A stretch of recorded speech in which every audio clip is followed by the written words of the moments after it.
Hello class, this is our last lecture. It's the final chapter of our book, Chapter 21, Breast Cancer Diagnostic Technologies Today and Tomorrow. We are going to talk about the different adjunctive technologies that have been FDA approved and others that are in various stages of development. We're going to talk about their potential benefits and limitations, understand the meaning of FDA approval, and also to understand the issue of breast density and the role it plays in mammography.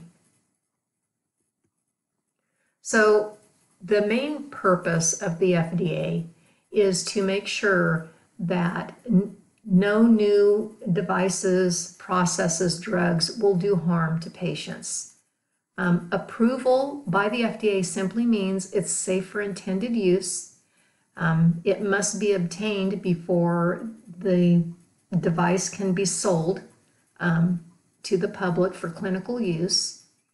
The approval is overseen by Center for Devices and Radiologic Health section of the FDA.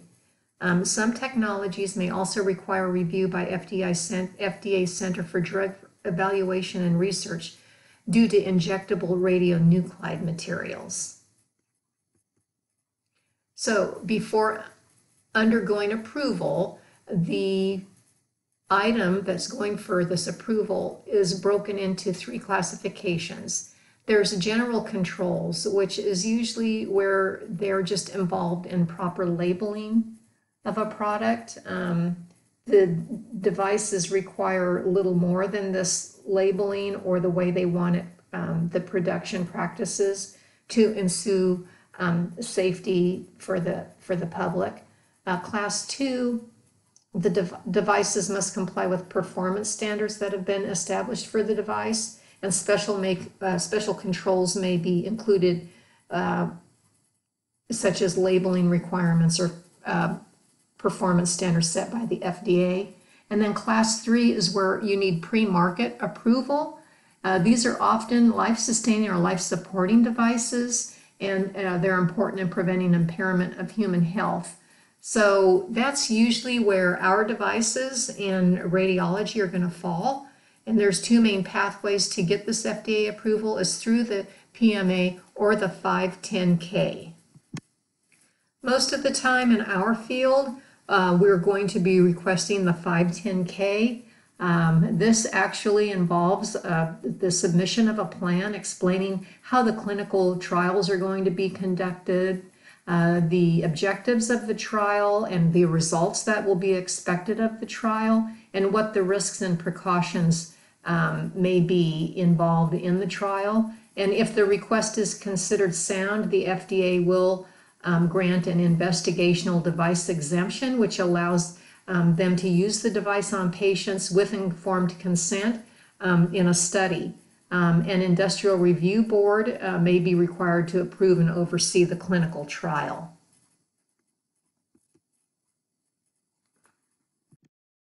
So the FDA approval process, for instance, when we were moving from 2D to 3D or from analog to 2D, the FDA approval process is looking at a rating performance. They're checking the sensitivity and specificity of the new technologies, how well the technology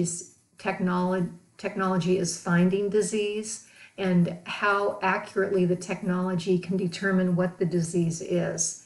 In mammography, it was considered to be, the expectation was, and it was considered to be the most accurate and cost-effective method of screening with a sensitivity of 85%, specificity of 90%. It's not perfect. It doesn't find all cancers. And specifically, radiographically in a dense breast, there is particular concern that those expectations do fall. So that's why breast tissue density is so important. And as we've discussed in previous chapters, the breast cancers are going to appear white on a mammogram. The glandular breast tissue is going to appear white. It is more difficult to isolate the cancer when you have white on white. So the breast tissue density is also a risk factor for developing breast cancer. BI-RADS D density is 2.1 to 4 times higher than a person at average risk. So that is why breast density is so important. Ultrasound is probably or is our most popular adjunctive imaging technology, and it's especially useful with patients that have dense breasts.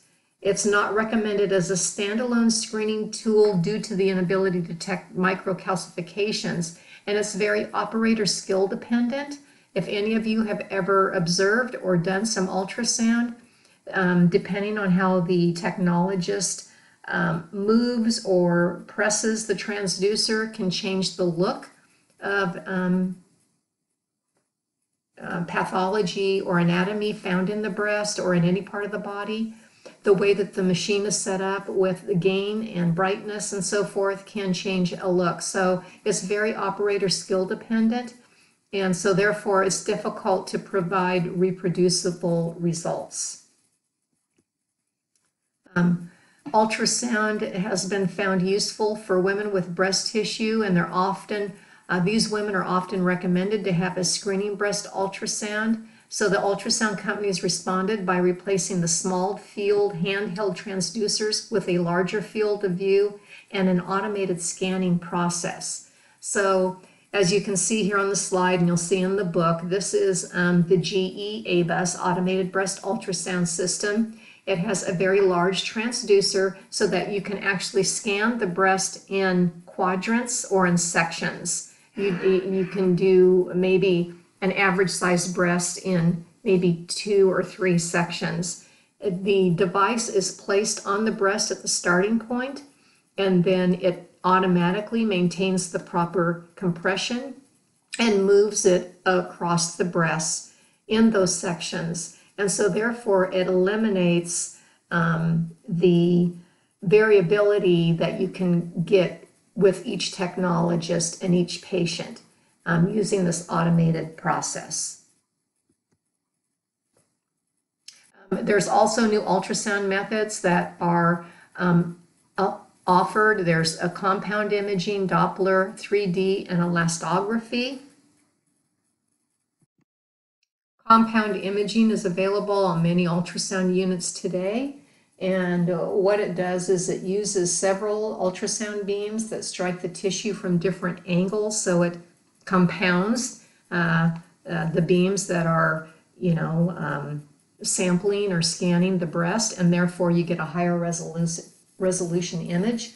Doppler technology, as you all know, is to check vascularity of tumors and surrounding tissue, and that's available on all units. The 3D ultrasound imaging is to permit a display of volume of tissue rather than the measurement of a single slice. And this is getting more and more available on the units today. And then elastography is a technology that actually tests the elasticity of tissue or the rigidness of tissue, because cancer is found to be more rigid than normal tissue. So there are other imaging technologies. They do have limited application and limited appreciation.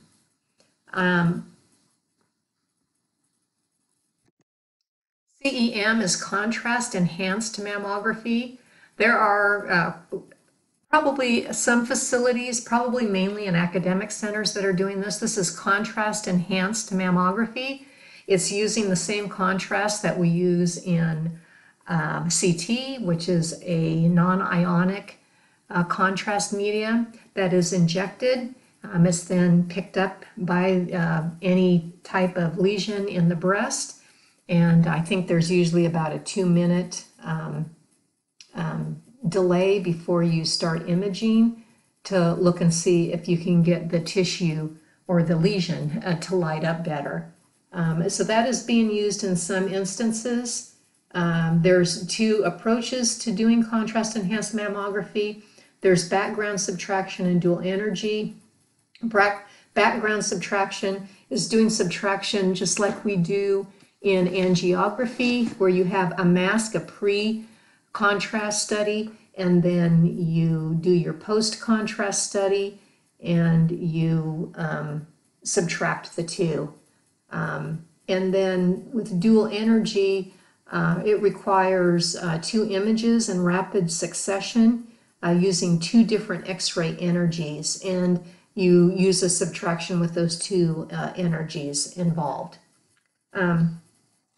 Scintimammography, also known as molecular breast imaging, MBI, uses a typical tracer, nuclear medicine tracer, that is injected into the patient, is picked up by the breast cancer cells. It's picked up more by cancer cells than normal breast cells. So when you do the images after the injection of the radio tracer, then you'll be able to see where the disease is. And then the other one is PET, or positron emission mammography, and this is doing a PET scan using FDG. It's actually used to mainly look at staging of cancer or spread of cancer. It's a radionuclide labeled to a sugar-like molecule that's injected in the body. That's the FDG. And then the source of the radioactive signal is emission of photons from within the body. And then you can do 3D volume image reconstruction, which is the tomography part. So it's a PET scan of the breast. As you can understand, the contrast-enhanced mammography is still not widely used, as is the scintimammography is not widely used. PET is used a little bit more because PET is so common for all cancers in the body, also for cardiac scanning. But it's very expensive, and there is a radiation dose to be included. So you can look at some figures in the book at contrast-enhanced mammography. As we discussed, it relies on increased vascularity of a tumor, and you have to inject the contrast material, and then you have to have a way to do that subtraction. If you use the dual energy, you have to have the high photon image and low photon energy image to follow. The scintimammography, or the MBI, is a nuclear medicine procedure. The patient's injected with a radioactive tracer material. It does involve the hot lab. You have to follow, in some cases, probably a nuclear medicine tech would be involved, because we as mammographers will not be able to prepare or inject the radioactive tracer. And the same thing with PET. Ideally, you would need a dedicated breast PET scanner, and they're very expensive. And so as you can see here, you can have one that's dedicated mainly to the breast. But again, like the MBI system, you have to involve the nuclear medicine tech. So the equipment and the labor can become very expensive. There's new technology, cone beam breast CT, or this is CT of the breast. The value of CT of the breast is that, number one, there's no compression. The lady lays prone on the table, the breast falls through a hole in the table, and then there's a CT device that does true 3D with a 360 movement around the breast to get the 3D images. But as you can imagine, it's additional radiation, and it's going to be much more expensive than to do mammography and ultrasound. And has been in it's been in research for a very long time. In fact, it's been researched by a local physicist here in Sacramento for decades. So cone beam breast CT is currently FDA approved for diagnostic exams. I don't know of any places that are doing it, but you'll see in your book that there is a radiologist, I believe it's back on the East Coast, that's doing these. And then genetic testing is becoming more and more important and more often used. because the breast cancer gene test is so important to find those patients that are high risk. So this test involves a blood test to check to see if the BRCA1 or the BRCA2 have mutations to these genes. These genes help control normal cell growth. So if the BRCA1 or BRCA2 have mutations, then the tumor suppressor proteins, which help repair damaged DNA, are no longer going to be able to do that. So it can lead to uncontrolled cellular reproduction of these faulty cells, which then can develop into a cancer. The woman's chance of developing breast or ovarian cancer increases if there are mutations to these genes.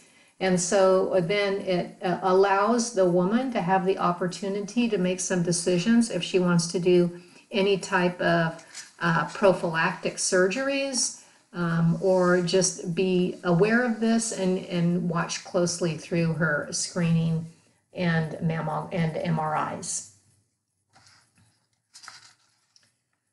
This test is only done on patients that have the appropriate high risk factors. So it's not a test that is done on every single patient.